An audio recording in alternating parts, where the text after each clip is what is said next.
All right, good morning, good afternoon, and good evening, everyone. This is Dr. Ephraim. Today's date is December 19th, 2022. And if you're listening to the sound of my voice, you are blessed to see another day. And for that, all praise, honor, and glory is due to the Most High God of Israel, the God of Abraham, Isaac, and Jacob.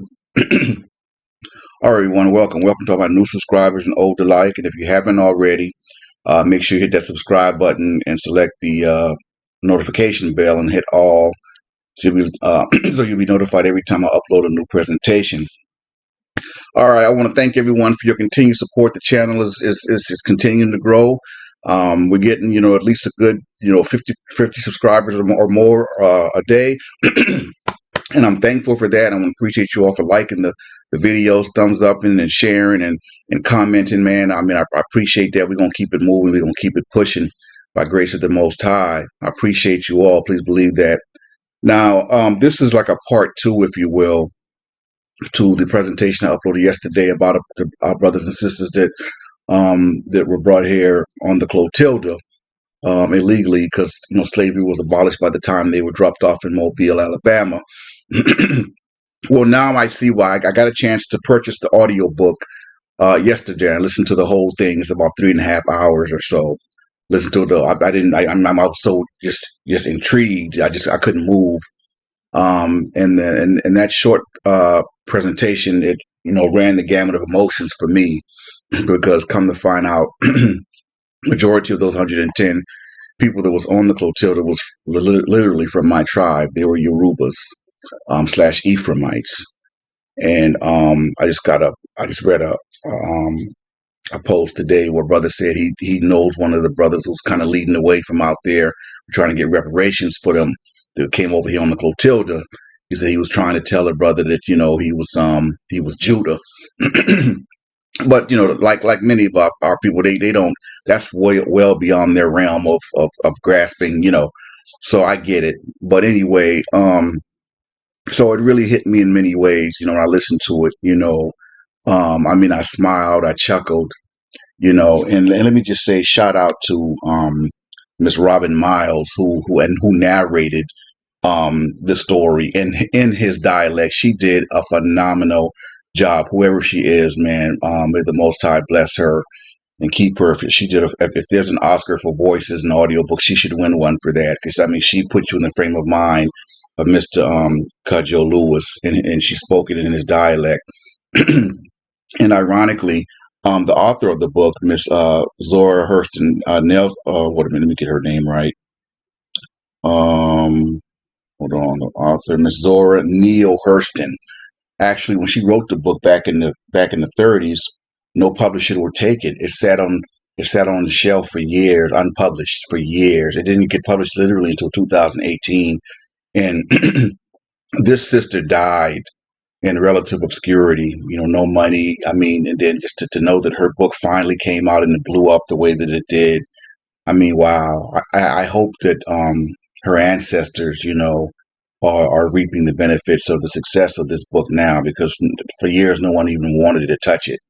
And now look, and she's been dead for a long time, and now her book finally was published, and by grace of the Most High is doing well. It did well. So I want to give a little context with that.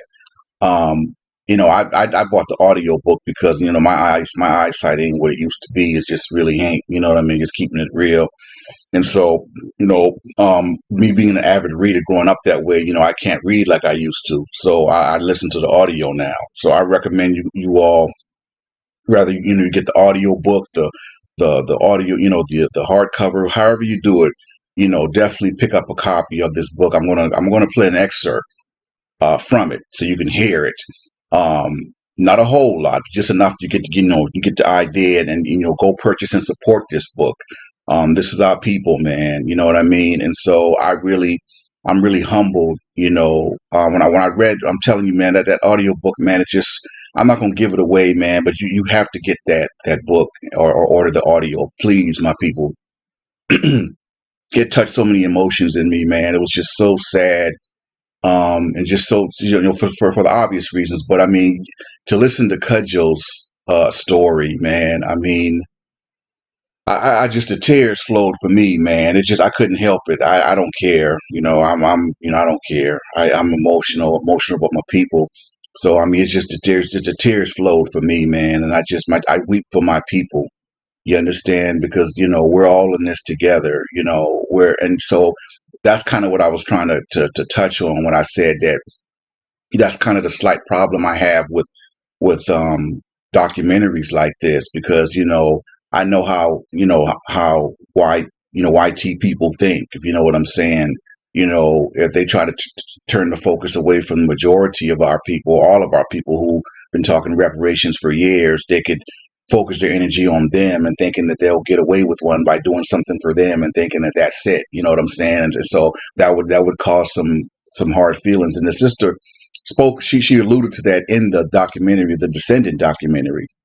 She did. She alluded to that, and I have to agree with her. You know what I'm saying? She's right, and in a real slick way, that's a kind of divide and conquer. They'll try to do something for a little bit, and forget the majority or whatever like that. And then that's how they'll kind of get by.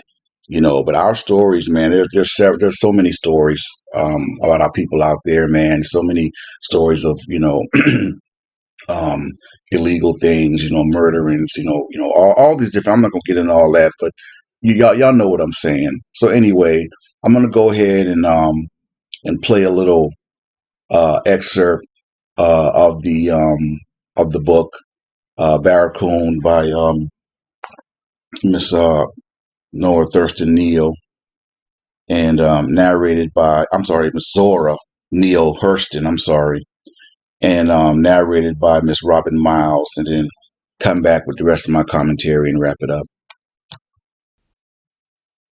Then we see so many ships in the sea. Cudjoe see many white men too. They talking with the officers of the Dahomey. We see the white man that buy us. When he see us ready, he say goodbye to the chief and get in his hammock, and they carry him across the river. We walk behind and wade the water. It come up to the neck, and Cudjoe think once he gonna drown. But nobody drown, and we come on the land by the sea.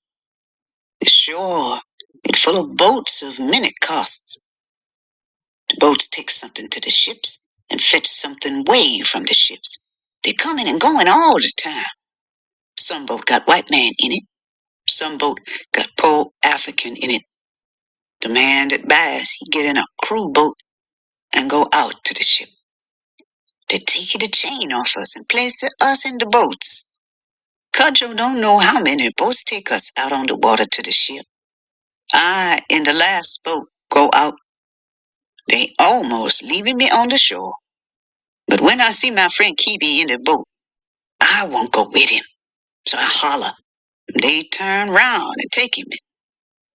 When we're ready to leave the crew boat and go in the ship, the many costs snatch our country cloth off us. We try to save our clothes. We ain't used to be without no clothes on. But they snatch all off us. They say, you get plenty of clothes where you going. Oh, Lord, I so ashamed. We come to America so naked, and the people say we naked savage. They say we don't wear no clothes. They don't know the many costs snatch our clothes away from us. Soon we get in the ship. They make us lay down in the dark. We stay there 13 days. They don't give us much to eat. We so thirsty. They give us a little bit of water twice a day. Oh, Lord, we so thirsty. The water tastes sour. Footnote: vinegar was usually added to the water to prevent scurvy. End of footnote. On the 13th day, they fetch us on the deck. We so weak we ain't able to walk ourselves. So the crew take each one and walk round the deck till we get so we can walk ourselves. We looky and looky and looky and looky, and we don't see nothing but water. Where we come from, we don't know. Where we going, we don't know. The boat we own, called the Clotilda, Cudjoe suffers so in that ship, oh Lord. I so scared on the sea. The water, you understand me, it makes so much noise. It growl like the 1,000 beasties in the bush. The wind got so much voice on the water. Oh Lord. Sometimes the ship way up in the sky. Sometimes it way down in the bottom of the sea. They say the sea was calm. Cudjoe don't know. Seem like it moved all the time. One day, the color of the water change, and we see some islands. But we don't come to the show for 70 days. One day we see the color of the water change, and that night we stop by the land. But we don't get off the ship. They send us back down in the ship, and the next morning they bring us the green branch off the tree. So we Africans know we about finished the journey. We been on the water 70 days, and we spend some time lying down in the ship till we tired. But many days we on the deck. Nobody ain't sick, and nobody ain't dead. Captain Bill Foster, good man. He don't abuse us and treat us mean on the ship. They tell me it'll Sunday us way down in the ship and tell us to keep quiet. Captain Bill Foster, you understand me? He's scared the government folks in Fort Monroe gonna catch the ship. When at night the ship move again. Cudjoe didn't know then what they do, but they tell me they towed the ship up the Spanish Creek to 12 Mile Island. They took us off the ship, and we get on another ship. Then they burn the Clotilda 'cause they scared the government gonna arrest them for fetching us away from Africa soil. First, they fed us with some clothes. Then they carry us up the Alabama River and hide us in the swamp. Captain Jim, he took me. He make a place for us to sleep underneath the house. Not on the ground, you understand me. The house, it high off the grounds and got the bricks underneath for the floor. They give us bed and bed cover, but ain't enough to keep us warm. They don't put us to work right away, 'cause we don't understand what they say and how they do. But the others show us how they raise the crop in the field. We are astonished to see the mule behind the plow to pull. Captain Tim and Captain Burns made working day folks hard. They got overseer with the whip. One man tried whipping one of my country women, and they all jump on him and take the whip away from him and lash him with it. He don't never try whip African women no more. The work very hard for us to do, 'cause we ain't used to working like that. But we don't grieve about that. We cry 'cause we slave. Here we go, my people. I so chuckled, man, through my tears, man, when he said that they took the whip from the dude and put it on him. I was like, damn right, that's right. See, I bet you don't try to whip African women no more. I said, I know that's right, Cudjoe. I know that's right. Like I said, man, y'all please buy this book, man. I'm gonna provide the link for y'all right to Amazon. Just click on it. Get the audio. Like I said, I'm I do audios mostly now because my vision ain't what it was, and so audio works best for me. But either way, I'm still getting the information and the knowledge, and from the standpoint that this is an eyewitness, literally account from someone that was on one of those ships, man. I mean, I just can't even speak how profound and historical that really is. So I understand now why our brothers and sisters kind of look to Cudjoe as like a kind of like the patriarch of that whole movement in Africatown and Mobile, Alabama. I get it now. I didn't really understand at first, but after listening to the whole book, I get it now, man. God bless his soul, man. That man went through so much, man. And like I said, there's so many other stories of our people that this applies to. But I want to thank the author, the narrator, and everyone that's involved with the telling of this story, man. And we know what it is. We know what it is. And so I just pray that the Most High have mercy on us in our captivity. And, that's what it is, man. But I hope y'all enjoyed this presentation, enjoyed the excerpt. Like I said, the go ahead and order the book or buy it, whichever works best for you. And this is a piece of our history, man, that I think is definitely a must own and must hear, must see. All right. So until next time, this is Dr. Ephraim signing off, saying Shalom, elect.